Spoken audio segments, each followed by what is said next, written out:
By the way, Fresno State is great at protecting the ball as well, ranked 13th there. So Fresno State's lack of offense is going to be overcome by their strength in defense, and Utah's strength in defense is going to make Fresno State's lack in offense better. Matchup wise, it just all makes sense. Utah becomes the third of the four three seeds, easy for me to say, to go down in round one. The only 3 seed I have winning in round one again is in the South region, that being the University of Miami, Florida. So another big upset, shocker alert, Fresno State over Seton Hall. Then we've got 2 more games left. We've got 7 seed Dayton taking on 10 seed Syracuse. Syracuse is a small favorite in this one. And we take a quick look at the numbers. Dayton definitely shoots better from the field. They both shoot similar behind the arc. Syracuse a little better. Same with free throws as well. Rebounding, Dayton rebounds better.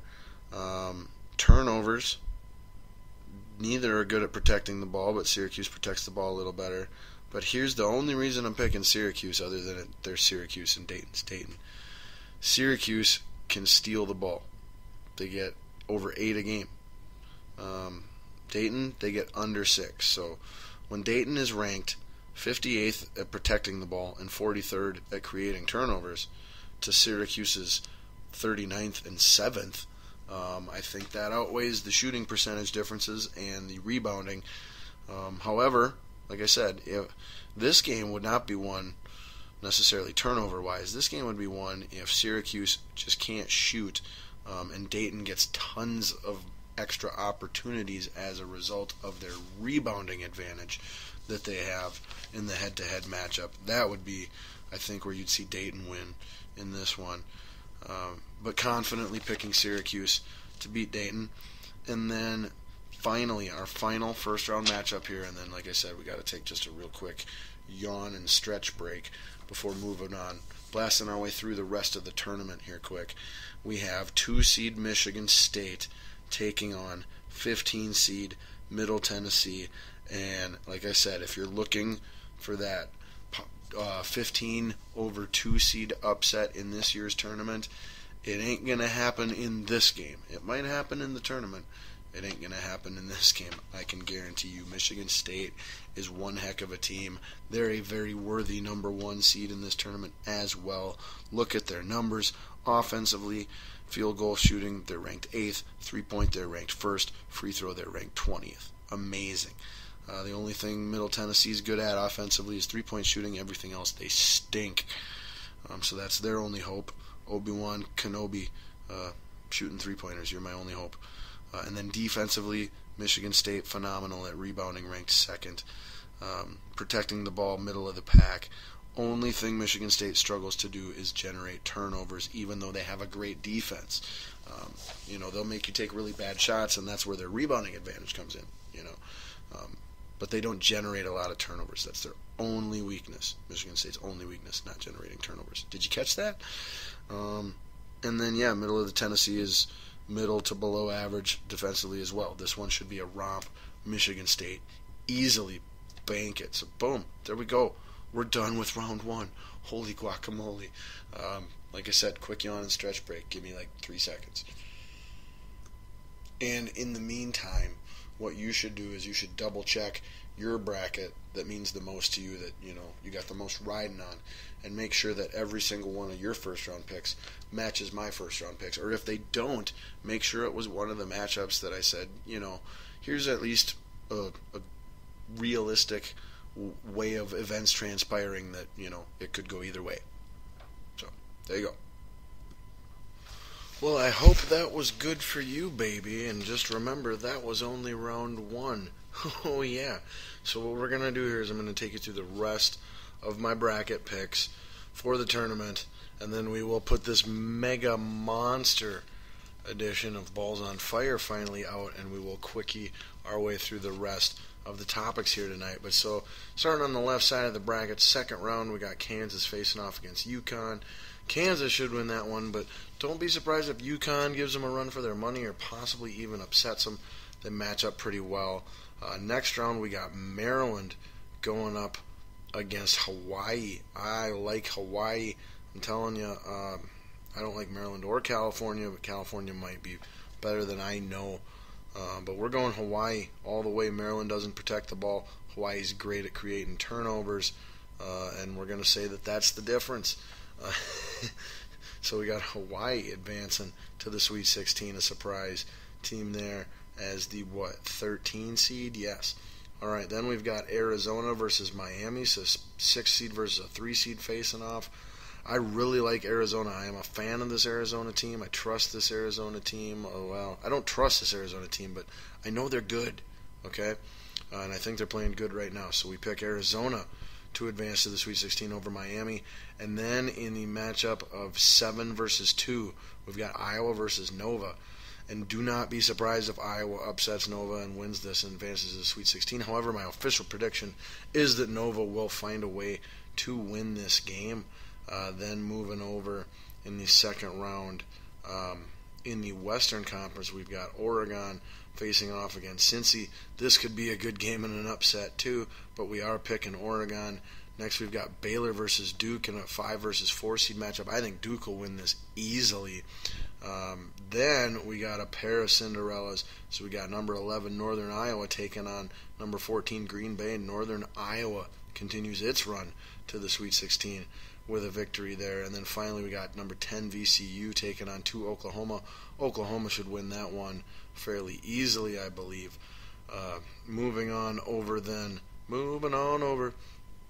the East region, where we get in the second round, as I've predicted, UNC versus surprise USC. UNC wins that one. We've got Indiana 5 seed versus 4 seed Kentucky. Kentucky wins that one fairly easily to move on. Then we've got another pair of Cinderellas, 11 seed Michigan versus 14 seed Stephen F. Austin University, and Stephen F. Austin continues its march into the Sweet 16. And then we've got Pitt versus Xavier. I am taking Xavier in this one. We're going Xavier. And then finally out in the Midwest, we've got second round action as predicted by yours truly. Virginia versus Butler. Do not be surprised if Butler, all the ones could lose in the second round potentially, but we will pick Virginia to beat Butler. We will also pick number 12 Cinderella Arkansas Little Rock to lose to 4 seed Iowa State. We've also got, this one is going to be a good one, I think, Seton Hall versus Fresno State. I'm picking Seton Hall. Don't be surprised if Fresno State winds up in the Sweet 16, though. And then finally, we've got Michigan State taking on Syracuse. Michigan State wins easily.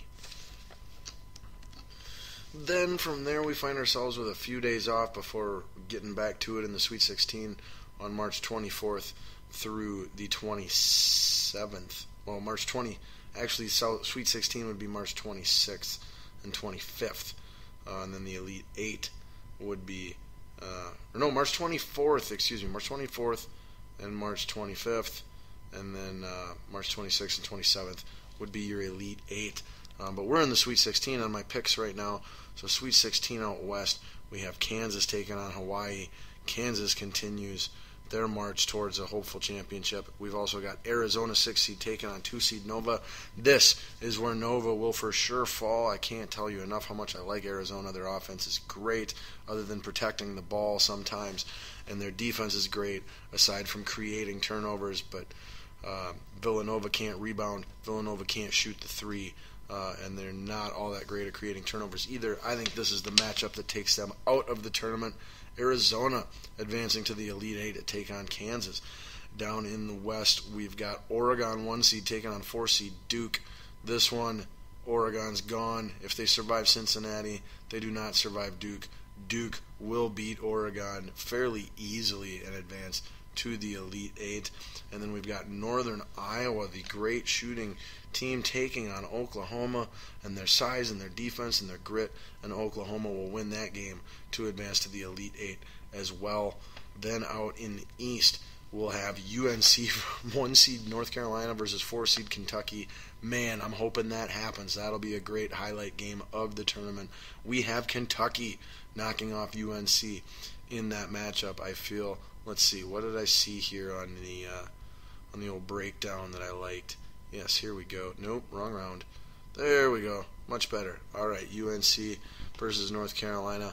Field goal percentages are same. 3-point percentage. This is what jumped out at me. North Carolina can't shoot three-pointers. Kentucky can. Free throws, North Carolina has the advantage there, but don't think that'll play a factor. Rebounds, a little better North Carolina. Turnovers, same. Steals, a little better North Carolina. I think that terrible three-point shooting percentage, though, is going to bite Carolina in the butt when they run up against the Wildcats. Kentucky, 4 seed to beat 1 seed UNC and advance to the Elite Eight. And then we will have Stephen F. Austin taking on Xavier.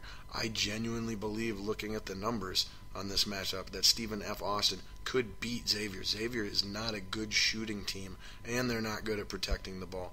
Stephen F. Austin is a good shooting team and is good at protecting the ball, but for some reason, I think this is where Stephen F. Austin's run ends, and I will pick Xavier to beat them barely, unconfidently, and move on to the Elite Eight.